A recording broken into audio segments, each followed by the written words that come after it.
नमस्कार साथियों, मैं हूं लक्की राज और आप सभी का हमारे YouTube चैनल लक्की कॉन्सेप्ट पर बहुत बहुत स्वागत और अभिनंदन करता हूं। मित्रों, हम पढ़ रहे हैं विकारी शब्द और विकारी शब्द में हमने पढ़ा संज्ञा को, सर्वनाम को, विशेषण को और अब हमारा चल रहा है क्रिया।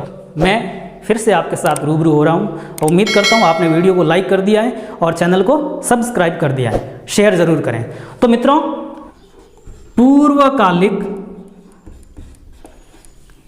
क्रिया, पूर्वकालिक क्रिया बहुत ही अच्छे से पढ़ेंगे, इसमें से और अच्छा कॉन्सेप्ट निकल कर आएगा मित्रों। तो देखिए यहाँ पर पूर्वकालिक क्रिया, क्रिया मतलब क्रिया होगी, इसमें भी आपको ध्यान रखना है क्रिया होगी जो पूर्व में, एक क्रिया, इसमें दो क्रियाएं होगी, आपको ध्यान रखना है। क्रियाएं कितनी होगी? दो।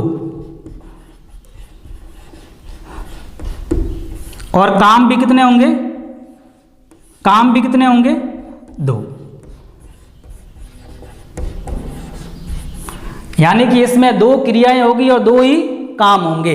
ध्यान से समझना, बहुत ही अच्छा। यहां से प्रश्न कई बार प्रतियोगी परीक्षा में आ गया है, ठीक है। तो देखिए, दो काम होंगे और दो ही क्रियाएं होंगी। एक क्रिया पहले हो जाएगी और उसके बाद दूसरी क्रिया होगी, यानी कि एक काम पहले हो जाएगा, उसके बाद दूसरा काम होगा।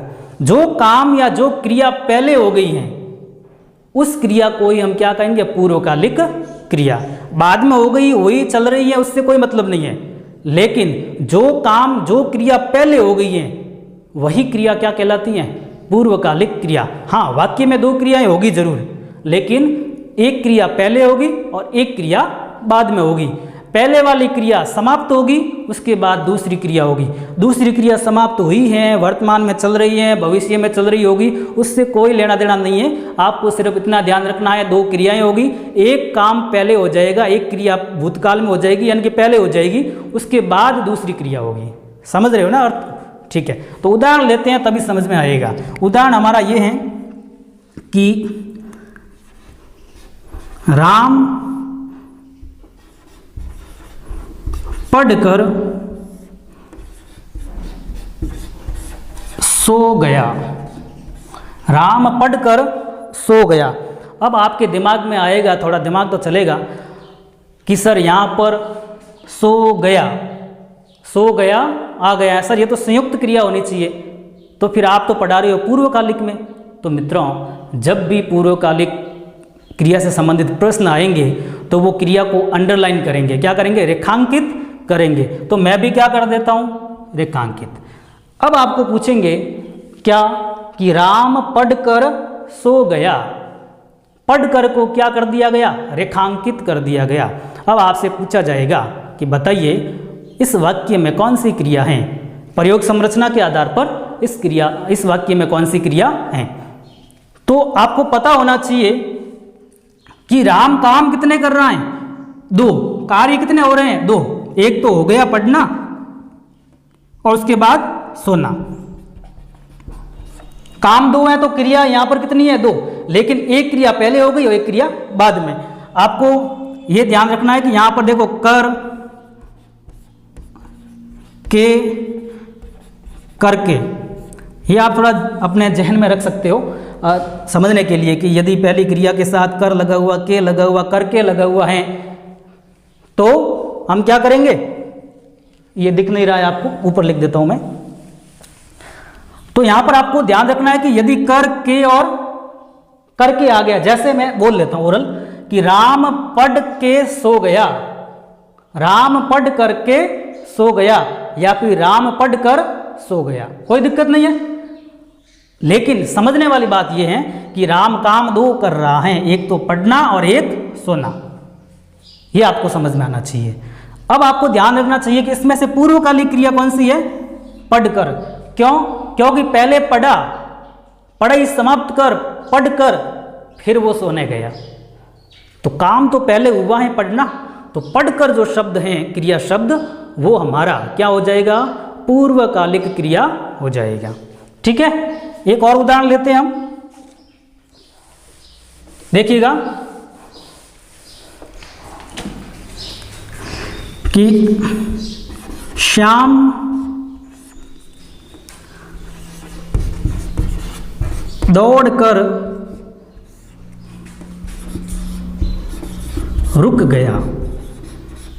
देखो अच्छा प्रश्न है क्या कि श्याम दौड़कर रुक गया, यानी कि पहले दौड़ा, काम किया, दौड़ा, उसके बाद रुका। तो जो पूर्व में क्रिया हुई है, पूर्व में काम हुआ है, उस पूर्व की क्रिया, उस पूर्व के काम अर्थात दौड़कर यहाँ पर क्या हो जाएगी अपना पूर्वकालिक क्रिया। उम्मीद करता हूँ आपको अच्छे से समझ में आ रहा है। तो ये कॉन्सेप्ट आप ध्यान रखेंगे। हमने क्या पढ़ा था पहले, सामान्य क्रिया। सामान्य क्रिया में एक काम एक क्रिया, एक काम को करने के लिए कितनी क्रियाओं की आवश्यकता, अरे एक ही, ठीक है। उसके बाद संयुक्त, संयुक्त में काम एक, लेकिन उस काम को पूरा करने के लिए कितनी क्रियाओं की आवश्यकता हुई, दो। तीसरा क्या है, पूर्वकालिक, पूर्व यानी पहले, कालिक यानी समय में होने वाली क्रिया यानी क्रिया, तो वो होगी पूर्वकालिक क्रिया। यानी कि इसमें दो काम होंगे, दो ही क्रियाएं होगी। अंतर समझ रहे हो ना, सामान्य में एक काम एक क्रिया, संयुक्त में एक काम दो क्रिया, और पूर्वकालिक में दो काम दो क्रिया। उम्मीद करता हूँ आपको अच्छे से समझ में आ रहा है, ठीक है। अब हम मित्रों आगे बढ़ेंगे प्रेरणार्थक क्रिया की ओर। तो चलिए प्रेरणार्थक क्रिया की तरफ बढ़ते हैं। तो क्रिया का जो चौथा प्रकार है वो हमारा हो जाएगा प्रेरणार्थक क्रिया। प्रेरणार्थक क्रिया हम पढ़ेंगे, प्रेरणार्थक क्रिया क्या करेंगे, पढ़ेंगे। तो प्रेरणा का मतलब क्या होता है, इसको पहले समझ लो आप कॉन्सेप्ट को। कॉन्सेप्ट ये है कि प्रेरणा मतलब जो काम कर रहा है एक व्यक्ति करेगा और दूसरा व्यक्ति करवाएगा, ठीक है। एक व्यक्ति काम करेगा, दूसरा व्यक्ति काम करवाएगा। इस बात को आप भली बातें समझ लें, तभी समझ में आएगा प्रेरणार्थक। यानी कि कर्ता कितने होंगे, दो। कर्ता कितने होंगे, दो। एक कर्ता काम करवाएगा, खुद नहीं करेगा, स्वतः काम नहीं करेगा। एक कर्ता काम करवाएगा, दूसरा कर्ता काम करेगा, ठीक है। काम एक होगा लेकिन कर्ता कितने होंगे, दो। बात आई समझ में या नहीं आई? तो आइए उदाहरण से समझते हैं। तो जो अगला प्रकार है हमारा चौथा, प्रेरणार्थक क्रिया।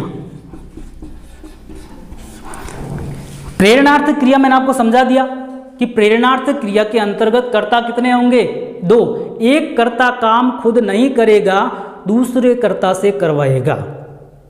उम्मीद करता हूं आपको अच्छे से समझ में आ रहा है। समझ में आ रहा है तो लाइक जरूर करें, ठीक है। तो देखिए,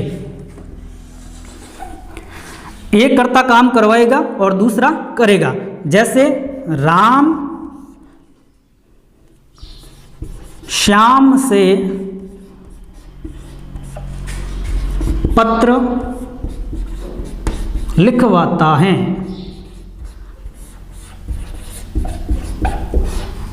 राम श्याम से पत्र लिखवाता है, यानी कि यहां पर काम दो, मतलब कर्ता दो है। दो मतलब ये है कि एक तो राम करवा रहा है काम, किससे, श्याम से। क्या काम करवा रहा है, पत्र लिखवाना। ये भी ध्यान रखना है, लिखवाना, लिखवाता, लिखवाती, लिखवाते, ठीक है ना, ये भी पहचान के रूप में होते हैं। तो आपको ध्यान रखना है यहाँ पर कि राम यहाँ पर जो कर्ता है, कर्ता फर्स्ट, प्रथम, और कर्ता द्वितीय या दूसरा, ठीक है। तो लेकिन यहाँ पे राम खुद काम कर रहा है क्या, नहीं। तो कौन कर रहा है, राम किससे करवा रहा है काम, प्रेरणा देकर किससे काम करवा रहा है, श्याम से करवा रहा है। तो ऐसे उदाहरण जैसे सीता गीता से खाना पकवाती हैं, माँ बेटी से खाना पकवाती हैं, ठीक है ना, माँ बेटी से पानी भरवाती हैं। तो ऐसे बहुत सारे उदाहरण हैं आपके सामने, बहुत सारी प्रतियोगी परीक्षा में पूछे भी गए हैं। तो आपको अपने जहन में इतना ही रखना है, कर्ता दो होंगे, एक कर्ता काम नहीं करेगा और दूसरा कर्ता काम करेगा, क्योंकि पहले वाला कर्ता दूसरे वाले कर्ता से क्या करवा रहा है, काम करवा रहा है। तो ऐसी स्थिति वाले जो वाक्य होते हैं, ऐसी क्रियाएं जो होगी वो क्या होगी, प्रेरणार्थक क्रिया होगी। समझ में आ रहा है अच्छे से, ठीक है।